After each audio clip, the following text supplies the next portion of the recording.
Welcome to Bite at a Time Books, where we read you your favorite classics one bite at a time. My name is Bree Carlile, and I love to read, and wanted to share my passion with listeners like you. Be sure to follow the show on your favorite podcast platform so you get all the new episodes. Or you can follow the show on YouTube, where we have playlists for all the stories. You can find us on all the social medias at Bite at a Time Books, or on our website, biteatatimebooks.com, where you can also sign up for our newsletter for more information on what we're reading and what's coming next for the podcasts. We're part of the Bite at a Time Books Productions Network.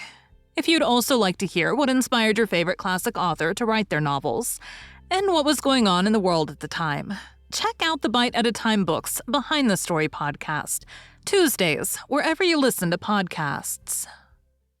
Today we'll be continuing Dracula by Bram Stoker. Chapter 20. Bite 3. I found him sitting out in the middle of the floor on his stool, a pose which is generally indicative of some mental energy on his part. When I came in, he said at once, as though the question had been waiting on his lips, "What about souls?" It was evident then that my surmise had been correct. Unconscious cerebration was doing its work, even with the lunatic. I determined to have the matter out. "What about them yourself?" I asked. He did not reply for a moment, but looked all round him, and up and down, as though he expected to find some inspiration for an answer. "I don't want any souls," he said in a feeble, apologetic way. The matter seemed preying on his mind, and so I determined to use it. To be cruel only to be kind. So I said, "You like life and you want life?" "Oh yes, but that is all right. You needn't worry about that." "But," I asked, "how are we to get the life without getting the soul also?" This seemed to puzzle him, so I followed it up. "A nice time you'll have some time when you're flying out there, with the souls of thousands of flies and spiders and birds and cats buzzing and twittering and meowing all round you. You've got their lives, you know, and you must put up with their souls." Something seemed to affect his imagination, for he put his fingers to his ears and shut his eyes, screwing them up tightly, just as a small boy does when his face is being soaped. There was something pathetic in it that touched me. It also gave me a lesson, for it seemed that before me was a child. Only a child, though the features were worn, and the stubble on the jaws was white. It was evident that he was undergoing some process of mental disturbance.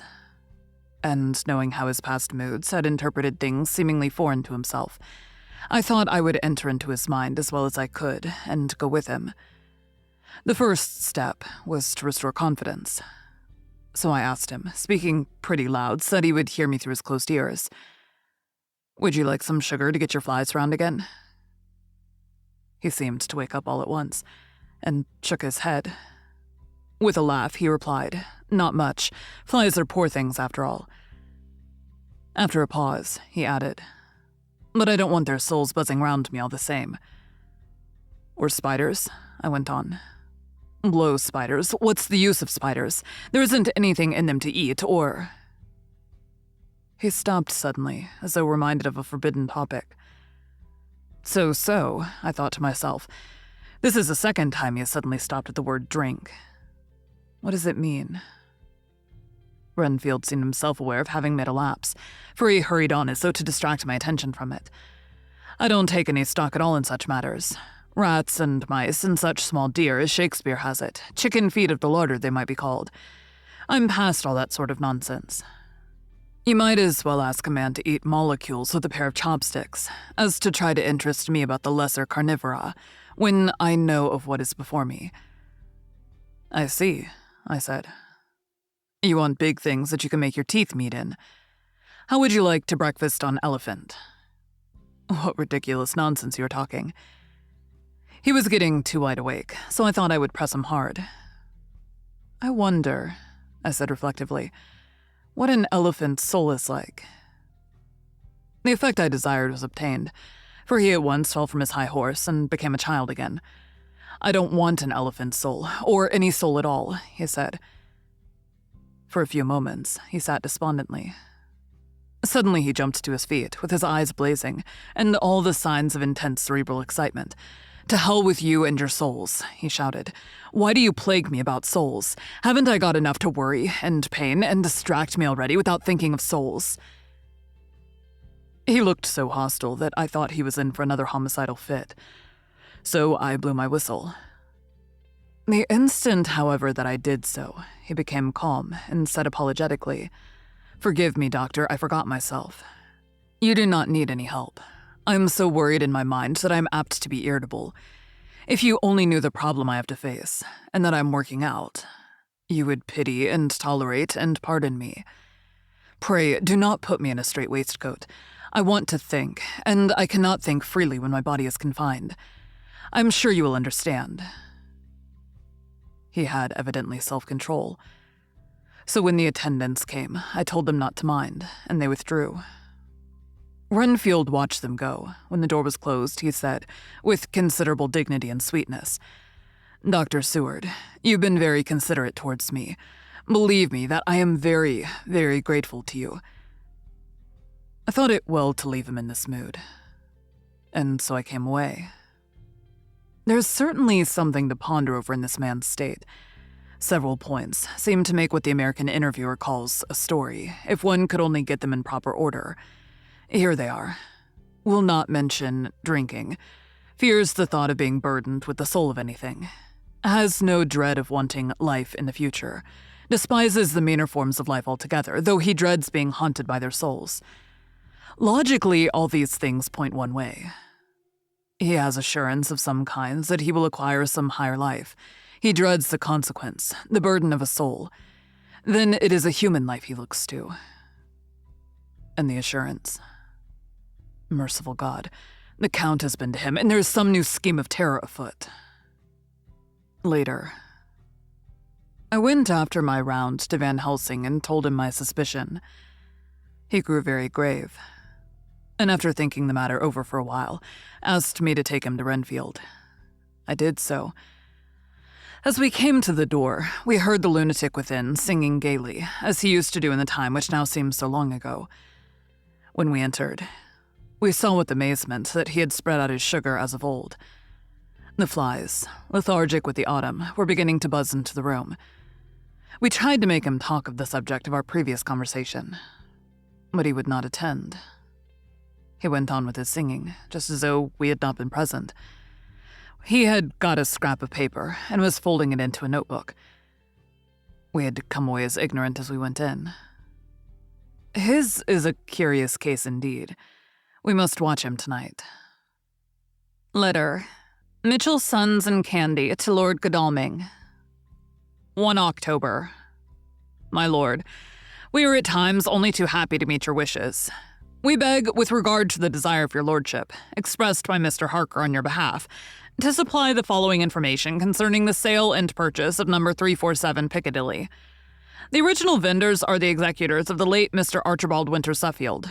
The purchaser is a foreign nobleman, Count de Ville, who effected the purchase himself, paying the purchase money in notes over the counter. If your lordship will pardon us using so vulgar an expression. Beyond this, we know nothing whatever of him. We are, my lord, your lordship's humble servants, Mitchell, Sons and Candy. Dr. Seward's Diary. 2 October.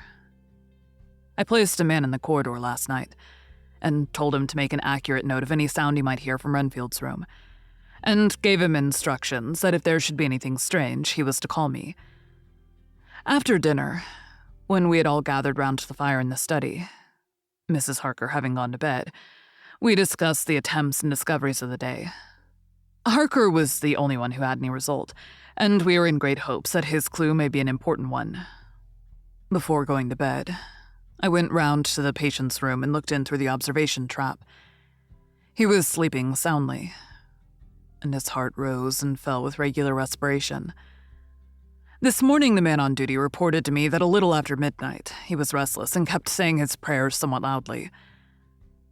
I asked him if that was all. He replied that it was all he heard. There was something about his manner so suspicious that I asked him point blank if he had been asleep. He denied sleep, but admitted to having dozed for a while. It is too bad that men cannot be trusted unless they are watched. Today, Harker is out following up his clue, and Art and Quincy are looking after horses. Godalming thinks that it will be well to have horses always in readiness, for when we get in the information which we seek, there will be no time to lose. We must sterilize all the imported earth between sunrise and sunset. We shall thus catch the Count at his weakest, and without a refuge to fly to. Van Helsing is off to the British Museum, looking up some authorities on ancient medicine. The old physicians took account of things which their followers do not accept, and the professor is searching for witch and demon cures which may be useful to us later. I sometimes think we must all be mad, and that we shall wake to sanity and straight waistcoats. Later. We have met again. We seem at last to be on the track, and our work of tomorrow may be the beginning of the end. I wonder if Renfield's quiet has anything to do with this. His moods have so followed the doings of the Count that the coming destruction of the monster may be carried to him in some subtle way. If we could only get some hint as to what passed in his mind between the time of my argument with him today and his resumption of fly-catching, it might afford us a valuable clue. He's now seemingly quiet for a spell. Is he? That wild yell seemed to come from his room. The attendant came bursting into my room and told me that Renfield had somehow met with some accident. He had heard him yell, and when he went to him, found him lying on his face on the floor, all covered with blood. I must go at once. Thank you for joining Bite at a Time Books today, while we read a bite of one of your favorite classics. Again, my name is Bree Carlile, and I hope you join us tomorrow for the next bite of Dracula. If you enjoyed our show, be sure to follow us so you get all the new episodes. We would also love for you to drop us a rating on your favorite podcast platform. You can catch us on all the social medias at Bite at a Time Books, or check out our website, biteatatimebooks.com, where you can sign up for our newsletter. Our show is part of the Bite at a Time Books Productions Network.